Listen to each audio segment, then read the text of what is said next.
All right, guys, what's up?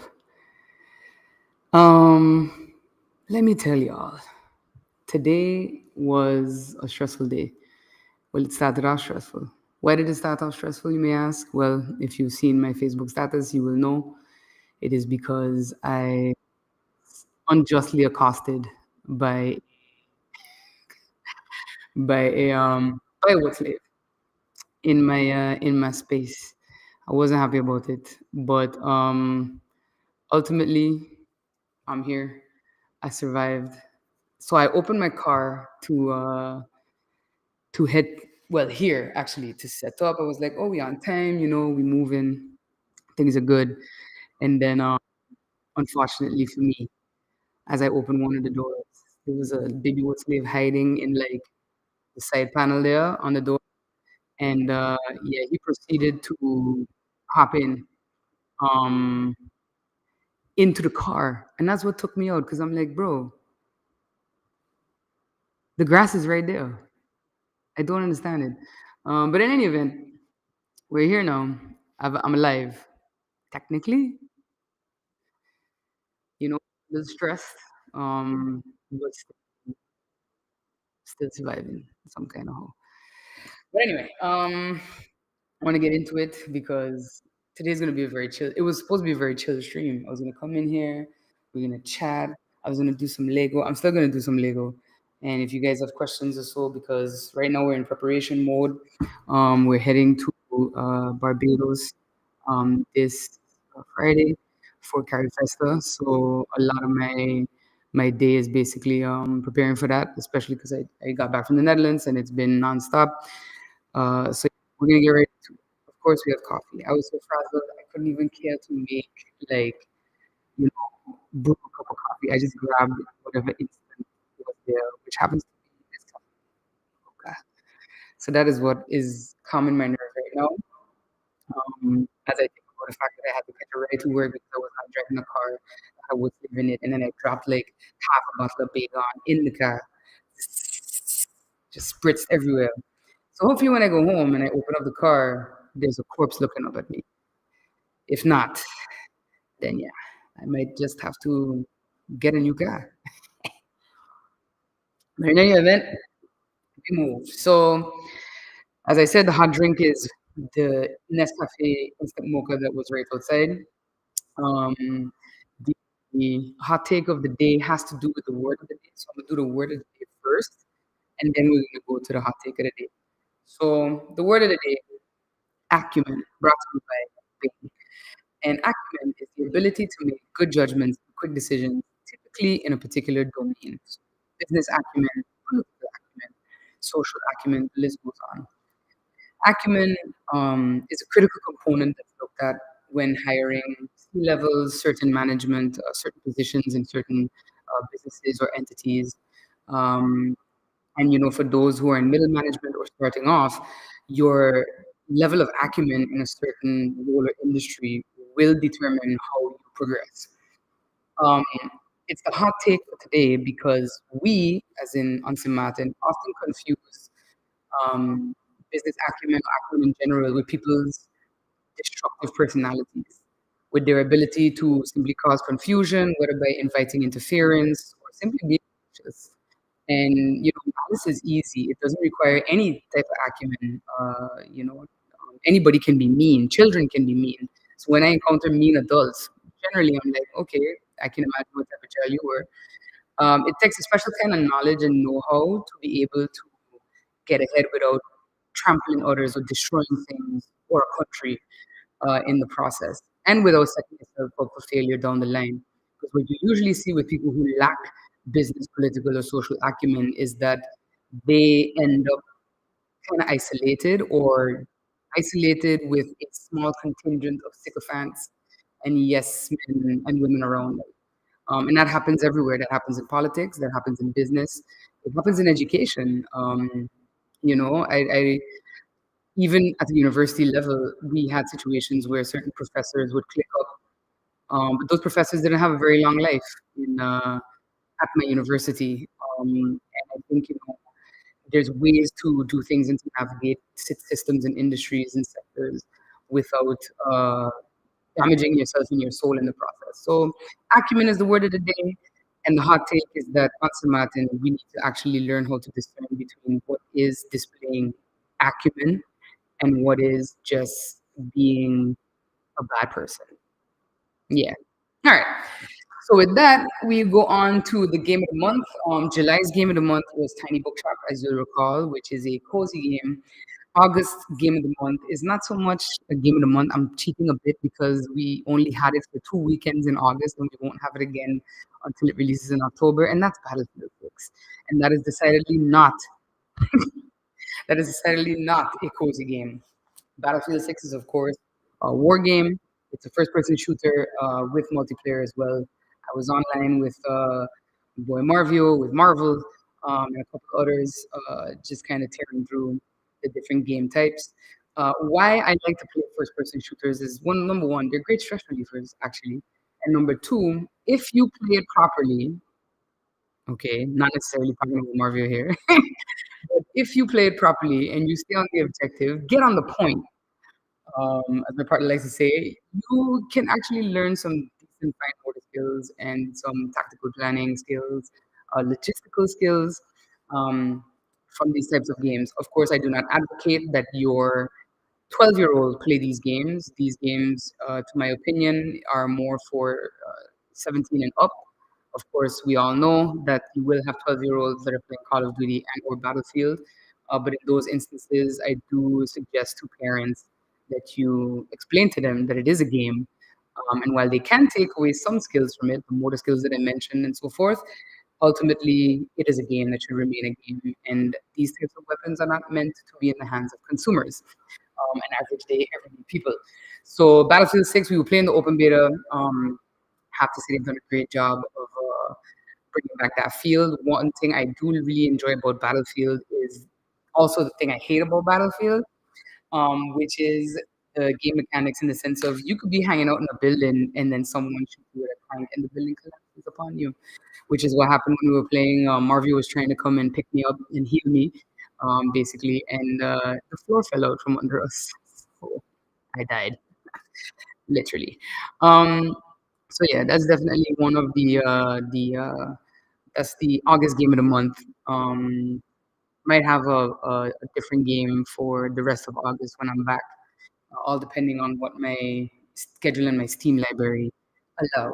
So for the little cheat though, Battlefield was definitely the open beta was the game of the month. And what is an open beta for those who may not know? Because I realize I'm yapping about open beta, and you may or may not know it. Um, checking. Yeah, the comments. I'm still not able to get the comments through on Restream, so I have to keep bouncing back between what you call it, windows here. So yes, Karen, we definitely empty a can of Flip on the wood slaves. And Saskia, I will not leave it alone. I will. Would you like to go in and sort it out? I had to get a ride here. I had to get a ride. So yeah. We're not leaving the wood slaves alone.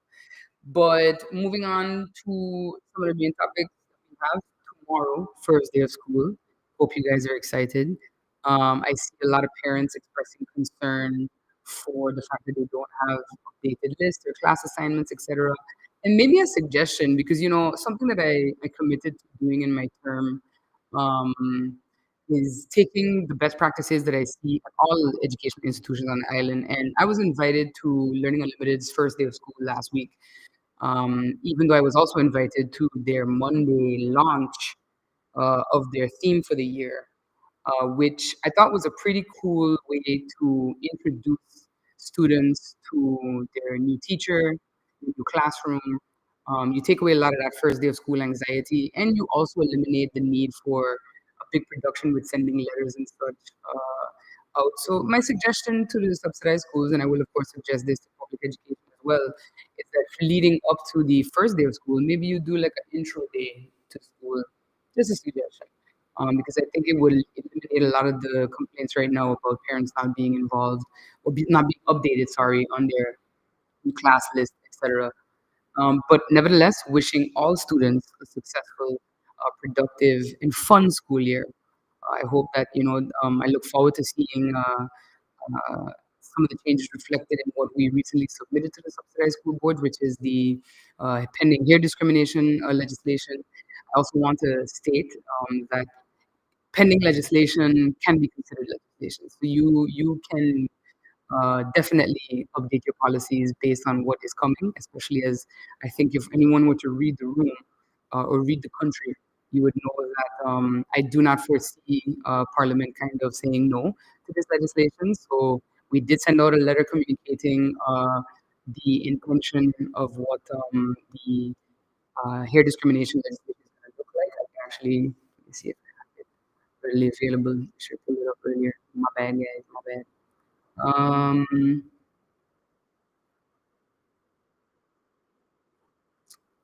Yes, so I have it here. So what was sent to the school boards and also CC to public education is that the ministry is in the process of finalizing a legislative amendment which will explicitly prohibit hair discrimination in all learning institutions. The law will affirm the right of all students to wear natural hairstyles, including but not limited to afros, locks, twists, braids, cornrows, and other protective hairstyles, provided they are clean, meaning washed, well maintained, and do not obstruct learning or pose safety risks. Hijabs and other religious head coverings are also protected under this legislation. While some boards have already adopted more inclusive grooming practices, the upcoming legislation will ensure consistency across the entire education system. It's not a matter of trend, preference, or institutional tradition.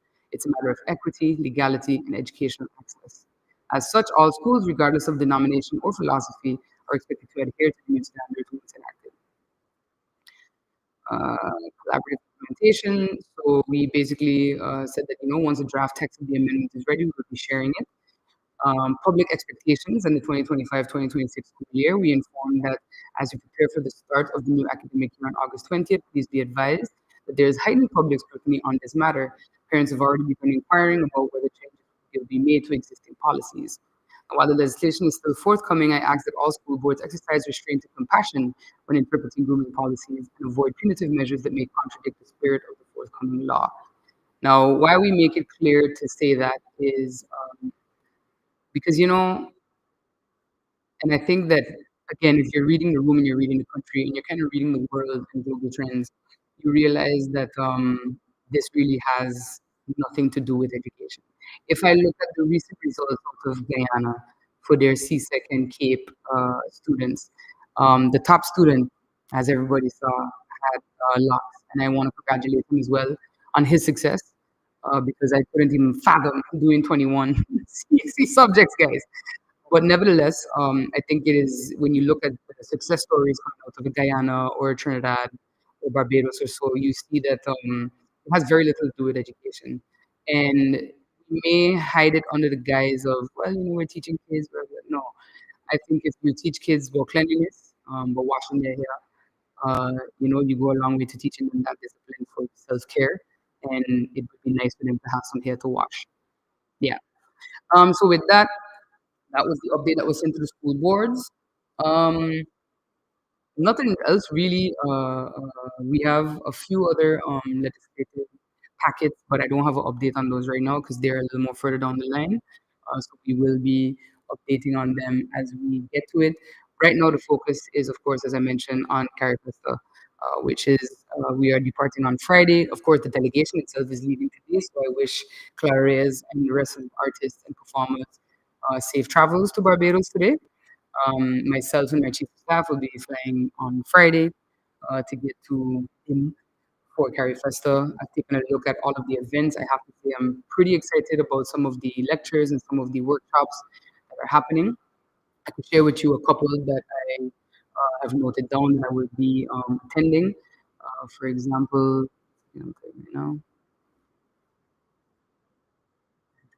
on Monday, there is an event. Uh, So yes, there's a big conversation which is titled "The Body Unmasked: Heritage," which of course will delve further into what I just read for you about the hair policies and hair legislation that is coming to Parliament. And I've already sent Parliament an update as well that it will be delayed to Q1, Q2, 2026, so that we can complete the amendment properly and have it go through the regular. regular checks and balances before the amendment itself gets to Parliament. So I want to handle everything in one. So the original legislation, which is the Association of Education, and the hair discrimination amendment that we are now putting into that same piece of legislation. And then a second big conversation workshop that I plan to attend while I'm there is power, paint, and politics. The role of Caribbean, the role of Caribbean culture, arts, and artists in an age of disorder in neo-imperialist resurgence. This is, of course, the conversation around decolonization and the fact that when you look at how the most of the Western world is progressing, it is a very much a regression and a return to, you know, a lack of diversity, a lack of inclusion, a lack of equity among gender and among different ethnicities. So that's a conversation I'm definitely looking forward to. And then we have another big conversation, which is old talking frequency, tuning the archive.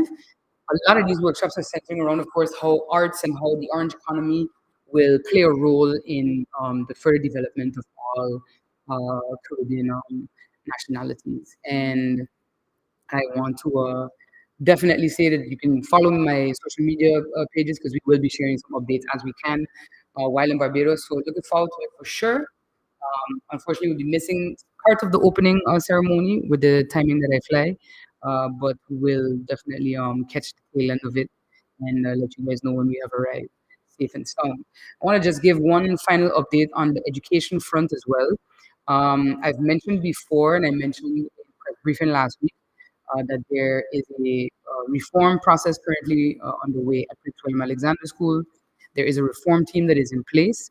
I myself will be meeting with staff today, I believe, to update them on what is happening with the reform process, what is expected of them in terms of attending trainings and consultations with the reform team. And then they will be updated. So that is happening at Prince William Alexander. As I gave my response in press briefing to, I believe it was in the lead, asking about plans for kids with special needs and building emotional intelligence. The plans are there. We are working on establishing, on improving what is already present before we try to add anything new. So for me, the most important starting point when it comes to how do we properly provide access to education, quality education for students with specialities is through the teachers, through teaching staff, the improvement through training, professional development, through personal development. The question was about emotional intelligence in students. You cannot get emotional intelligence in children until you have emotional intelligent adults, because we are their first teachers, and they will mirror us and mimic us whenever um, need be. So that is the that is the goal. So that update will happen today. So yeah, and further to that, Hurricane Erin thankfully spared us. And my thoughts, my prayers are definitely with the people in Turks and Caicos because I find she slowed down all the way when she got into their area. There is, of course, a wave following behind Erin and another wave behind that, guys. Let us not be surprised. We are approaching my birthday. So as that happens, we'll definitely see the activity kind of ramp up here. So let's just keep an eye on them. I'm hoping that the Sahara dust will be enough. Ah, the Sahara dust will be enough to keep them in their place. It's going to send them on that same trajectory of Erin. Hoping that Erin continues. They say she's expected to intensify as she moves. Last time somebody said I could be the new weather woman, so I can read you guys the update. The 8 a.m. update plays the center of Hurricane Erin at latitude 25.2 degrees north, longitude 72.2 degrees west. Erin is moving toward the northwest. I should have a green screen behind me. It's 7 miles per hour, so a significant decrease in her forward motion. A turn toward the north northwest with an increase in forward speed is expected today, followed by a total northward motion on Wednesday and then a northeastward motion on Thursday. So Erin is doing Macarena, basically. On the forecast track, the center of Erin is going to pass to the east of the Bahamas today and tonight, and will move over the western Atlantic between the U.S. East Coast and Bermuda on Wednesday and Thursday. So I checked in with my friends in the Bahamas. So far, they're not seeing anything. Little bit of wind, little bit of rain, but the bulk of Erin has actually spared most of us. Erin is a large hurricane. Hurricane force winds extend outward up to 80 miles per hour from 80 kilometers, 80 miles from the center. And tropical storm force winds extend outward up to 205 miles from the center. So yeah, and estimated minimum central pressure is 958 millibars. Now, everybody who kind of was paying attention in 2019 knows that Hurricane Dorian passed the Bahamas and kind of moved in over Nassau, Grand Bahama, and Abaco, caused a lot of damage. So I know that one of my first checks was definitely to my friends in the Bahamas to make sure that they were going to be okay. So nevertheless, we look at the two waves behind Erin as we get closer and closer to my birthday week. And we hope for the best. So it's still hurricane season, though. What I can say is that if Erin had deviated closer to St. Martin, I'm not sure we would have been prepared, guys. I'm not sure we would have been prepared. This is the season, so you need to be Johnny on the spot with your bottled water for at least 2 weeks, canned food and other non-perishables. Have your go bag ready, at least two changes of clothes packed, underwear, t-shirt, pants, your boots, your machete, whatever it is you need, your radio with batteries and watertight storage, of course, for passports, cash, and other important documents, whether it's a residency permit, your diplomas, anything like that. So always be sure to have those things ready until the end of November. 'Cause you never know. So, with that, we don't have much of a what you call it, um, much else popping off. I did want to share progress. I think I had mentioned before that I was working on a Darth Vader Lego thing. So I did want to share my progress so far. This is where we're at. This is where we're at. It's his helmet. If you're a Star Wars fan, you would know. If you're not a Star Wars fan, you should still know because this is literally one of the most iconic movie characters ever. So yeah, this is the helmet so far. We have three more bags to go. I am of course on bag three. One of these days I'm gonna do a stream where I just build a Lego set and then you guys can see how the ADHD focuses. It's on Lego. So yeah, this is what the final product would look like. And I would leave it here in my office because I have a cat and the way he would be reckless. But yeah. So that's where we are at. So hopefully I'll get some time to finish building them in the weekend. Or if I get in between meetings, that's usually when I build, but I don't like to lose where I'm at. So I try not to do that. I try to like set aside some time, build a bag, and then go from there. So this is bags one and two, and now we're on bag three. And we're gonna start that soon. Um, but yes, and then who knows? Maybe I will also start a Lego set building competition with schools. Anyway, also, short story contest still going on. We have a couple submissions so far. I am considering extending the submission timelines. Might even consider extending the contest itself. But that's a decision that we will probably take by the end of today and then communicate. And when I say extend, I mean announce the winners in another month that also has significant meaning for literacy, which would be March 2026. But that's something that we will discuss internally and then make a decision. And then, of course, communicate that to the public and probably as well give it to the radio host for them to announce and such so that it gets out to as much persons as possible. So, with that, I want to thank everybody for tuning in. We're going to get the hang of this multi-stream business, I promise. I'm going to figure out how to make sure that my comments pop up in Restream and not and that they don't have to just be I don't have to be switching back and forth between windows. So thank you again for tuning in. There will most likely not be a stream next week. If there is one, it won't be at 8:30. It might be today. Give you guys a bit of an update on how CARIFESTA is going thus far. And yeah, very much looking forward to it. And be sure to follow and like, subscribe, and all that good stuff to get the updates from there and for future lives. So thank you.